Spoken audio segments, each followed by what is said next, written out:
मुझे बड़ा आश्चर्य होता है कि हम इतने हीन भावना के शिकार कैसे होते जा रहे हैं। मुझे एक घटना याद आ रही है। एक विधवा माँ रहती थी एक गांव में, और उस विधवा माँ का पुत्र बाहर चला गया, विदेश चला गया नौकरी करने के लिए। नौकरी करने के लिए गया, बहुत दिन हो गए, वापस नहीं आया।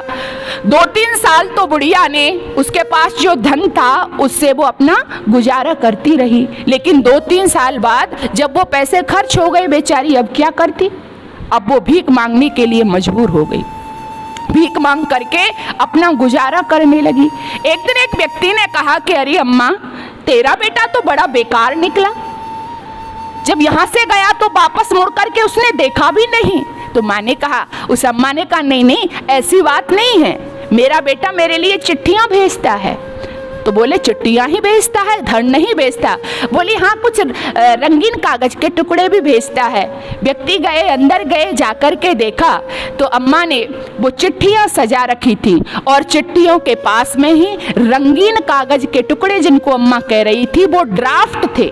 10-10 हजार रुपए के ड्राफ्ट माँ ने अच्छी तरह से संभाल करके रख रखे थे, लेकिन अम्मा को तो पता ही नहीं था कि ये ड्राफ्ट है और इनसे धन निकाला जाता है। ठीक इस देश के लोगों, अपने को हिंदू कहने वालों, आज आपकी स्थिति भी वही बनी हुई है। आपके घरों में करोड़ों के ड्राफ्ट, आपके धर्म ग्रंथ रूपी ड्राफ्ट रखे हुए हैं, लेकिन आपको तो पता ही नहीं है कि आपके पास में इतने कीमती करोड़ों के ड्राफ्ट रखे हुए हैं और आप भीख मांग रहे हो। इससे बड़ी दुर्दशा आपकी क्या हो सकती है?